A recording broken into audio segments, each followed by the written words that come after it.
ਕੀ ਹਾਲ ਚਾਲ ਨੇ ਜਨਾਬ। ਤੁਸੀਂ ਵੇਖਦੇ ਪਏ ਹੋ ਆਪਣਾ ਦੇਸ਼ ਪੰਜਾਬ ਟੀਵੀ ਤੇ ਮੈਂ ਤੁਹਾਡਾ ਮੇਜ਼ਬਾਨ ਮੁਹੰਮਦ ਨਦੀਮ ਖਰਲ। ਸਭ ਤੋਂ ਪਹਿਲੇ ਆਪਣੇ ਚੈਨਲ ਨੂੰ ਕਰਨਾ ਸਬਸਕ੍ਰਾਈਬ ਤੇ ਬੈਲ ਆਈਕਨ ਤੇ ਕਲਿੱਕ ਕਰਨਾ ਹੈ। ਅੱਛੀ ਤੇ ਬਿਹਤਰੀਨ ਵੀਡੀਓ ਦਾ ਨੋਟੀਫਿਕੇਸ਼ਨ ਹਮੇਸ਼ਾ ਤਰ੍ਹਾਂ ਤੁਹਾਨੂੰ ਮਿਲੇ, ਤੁਸੀਂ ਵੇਖਦੇ ਰਹੋ। ਅੱਜ ਜਿਹੜੀ ਸ਼ਖਸੀਅਤ ਮੇਰੇ ਨਾਲ ਨੇ, ਇਹ ਸ਼ਖਸੀਅਤ ਟੌਪ ਨੀਲੀ ਦੇ ਜਿੰਨੇ ਵੀ ਬਰੀਡਰ ਨੇ ਉਹਨਾਂ ਤੋਂ ਲੈ ਕੇ ਹੁਣ ਤੱਕ ਜਿੰਨੇ ਵੀ ਦੋਸਤ ਸਾਰੇ ਜਾਣਦੇ ਨੇ। ਔਰ ਜਨਾਬ ਪੀਰ ਸਫਦਰ शाह मरहूम, उन्होंने लाल शाह साहब और छोटे लाल शाह साहब और उस तो अलावा स्पैशली राणा विकास मांगे वाला बड़े लोग जानते हैं, और बड़ी वड्डी हस्ती ने। और गालिब मांगट साहब भी इन्हों जानते हैं। ये तशरीफ लैके आए हैं और ये उन्होंने जानते हैं क्योंकि बड़ा लम्मा चौड़ा तलक है इन्हों का हाजी सईदुर रहमान उतैना साहब नाल भी और बाकी सारे दोस्तों नाल भी, शौकत डोगर साहब नाल भी। ये ऐसी हस्ती जनाब आज साढ़े को पहुँचे ने ते पहुँचे ने मतलब गुमे हो कि मतलब मैनू तो अंदाजा ही नहीं सी कि एडी डूंगा समंदर है। जो फरोलिया तो पता लग्या कि हीरे ने। इन्ने तलक दसन का मकसद यह है कि दोस्त साढ़े बजुर्ग ने, बड़े भाई ने, चचा भी ने, सारा कुछ रिश्ता ने इन्होंने नाल ते बल्कि बहुत अच्छे दोस्त भी ने कि जो तुसी इस तरीके का मामला तुहाडे गल्लां काफ़ी हद तक चली जाते हैं तो फिर चाचे भी दोस्त बन जाते हैं। तो साढ़े बजुर्ग ने है एज वड्डे ने, लेकिन दोस्ताना इन्ना अच्छा रहा, जो टाइम इन्ना स्पेंड होया जो मेरा इन्हों के नाल होया बहुत अच्छा गुजरिया। इन्होंने जी परसों की एक वीडियो वेखी थी, उन्होंने एक मझ सी, वो मेरे को डाढ़ी तारीफ भी की सी और दसिया सी कि अखां वाले वेखेगा अहम बंदे का वस का रोग नहीं। तो ये जनाब हस्ती पहुंचे ने, तो ये अखां वाले भी सन, इन्होंने मझां की जान पहचान भी सी। ये जनाब रत्तां तो लैके ते बलोची तो लैके ते सारी ब्लड लाइन करनल ते अगे पिछे सिकंदर चोटियां तो सारा कुछ जानते हैं और इस चीज़ को समझते हैं। इन्होंने जनाब झोटी ली है, 2 टाइम चोईए थण पास किए ने। तो ब्रीडर की सब तो वड्डी क्वालिटी ये होंगी है कि वह जनाब सिर्फ जानवर थण पास करते हैं। दुध हमेशा कहते हैं कि ये नसीब का जो असीं पा लेना इन्हें दे देना।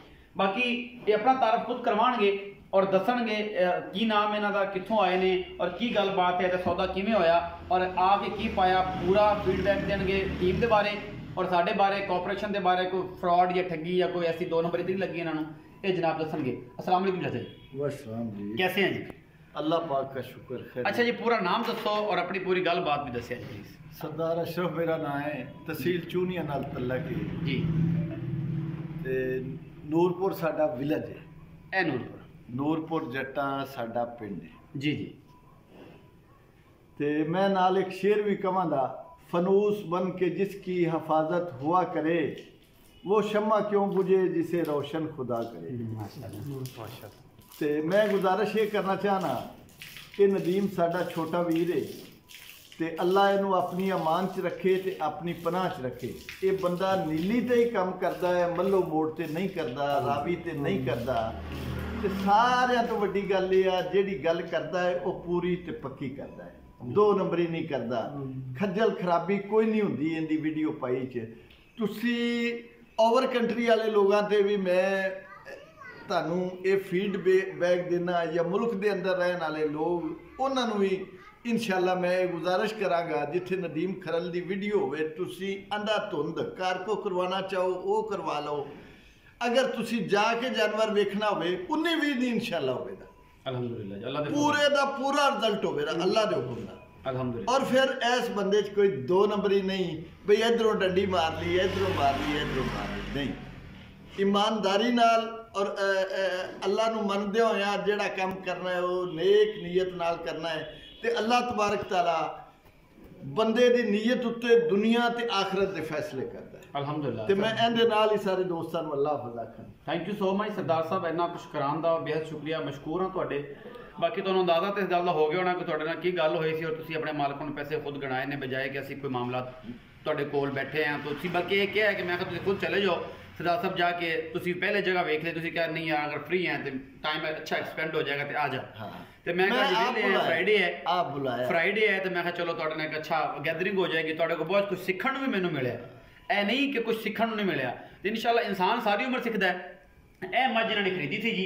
कैमरामैन साहब एक दफ़ा जरा नज़र इन्हों जी मरा देन, क्योंकि मैं दी हड्डियां टाकां तो सारा कुछ आप चैक कर लेना कि कच का की खिडौने होंगे ने।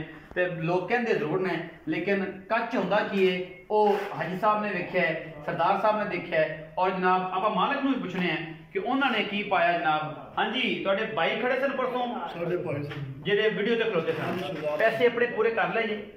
शहजाद भाई खड़े सन, ਹਾਈ ਸਾਹਿਬ ਤੁਸੀਂ ਪੈਸੇ ਪੂਰੇ ਤਸੱਲੀ ਨਾਲ ਕਰਵਾਏ ਨੇ, ਹਾਂਜੀ। ਪੂਰੀ ਤਸੱਲੀ ਕਰ ਲਈ, ਮੱਝ ਪਸੰਦ ਆ ਗਈ, ਇਹਨਾਂ ਨੇ ਪੈਸੇ ਆਪਣੇ ਪੂਰੇ ਕਰ ਲਏ, ਫਿਰ ਵੀ ਅਸੀਂ ਤੇ ਇਹ ਨਹੀਂ ਕਹਿੰਦਾ ਮਾਮਲਾ ਜਾਂ ਕੋਈ ਡਿਸਟਰਬੈਂਸ, ਕੋਈ ਵਾਧਾ ਘਾਟਾ ਅਗਰ ਕਿਸੇ ਸੱਜਣ ਨੂੰ ਹੋਏ, ਉਹ ਜਿਹੜਾ ਮੌਕੇ ਤੇ ਆ ਸਕਦਾ, ਕੋਈ ਤਕਲੀਫ ਨਹੀਂ ਕਿਸੇ ਕਿਸਮ ਦੀ, ਆਪਣਾ ਕੋਈ 5-7 ਦਾ ਟੋਕਨ ਕਰੋ, ਬਾਕੀ ਆ ਜਾਓ, ਮੱਝ ਨਾ ਪਸੰਦ ਆਏ ਟੋਕਨ ਵੀ ਵਾਪਸ। ਔਰ ਅੱਲਾ ਦੇ ਸਪੋਰਟ ਅਗਰ ਤੁਹਾਡੇ ਕੋਲ ਆਪਣੀ ਕਨਵੈਂਸ ਨਹੀਂ ਤੇ ਸਕੂਟਰ ਸਾਡਾ ਹਾਜ਼ਰ ਹੈ, ਜਿਹੜਾ ਅਸੀਂ 40-50 ਕਿਲੋਮੀਟਰ ਦੀ ਰੇਂਜ ਤੱਕ ਤੁਹਾਨੂੰ ਸਰਵਿਸ ਪ੍ਰੋਵਾਈਡ ਕਰਨੇ ਹੈ, ਉਹ ਜਨਾਬ ਤੁਹਾਨੂੰ ਲੈ ਵੀ ਜਾਏਗਾ ਤੇ ਛੱਡ ਵੀ ਜਾਏਗਾ। ਬਾਕੀ ਤੁਹਾਡੇ ਮੁਕੱਦਰਾਂ ਦੀ ਗੱਲ ਹੈ, ਲੈਣੇ ਦੇਣੇ ਵੀ ਮੁਕੱਦਰ ਤੇ ਦੇਣੇ ਵੀ ਮੁਕੱਦਰ, ਤੇ ਫਿਰ ਪਾਕਿਸਤਾਨ ਵੀ ਜ਼ਿੰਦਾਬਾਦ ਹੈ ਤੇ ਪਾਕ ਆਰਮੀ ਵੀ ਜ਼ਿੰਦਾਬਾਦ ਹੈ, ਤੇ ਫਿਰ ਸਰਦਾਰ ਸਾਹਿਬ ਤੇ ਹਮੇਸ਼ਾ ਜ਼ਿੰਦਾਬਾਦ ਨੇ, ਸ਼ੌਕਤ ਡੋਗਰ ਸਾਹਿਬ ਹੋਣ ਜਾਂ ਸਰਦਾਰ ਸਾਹਿਬ ਹੋਣ। ਥੈਂਕ ਯੂ ਸੋ ਮਚ, ਆਪਣਾ ਬਹੁਤ ਸਾਰਾ ਖਿਆਲ ਰੱਖਿਆ ਜੀ।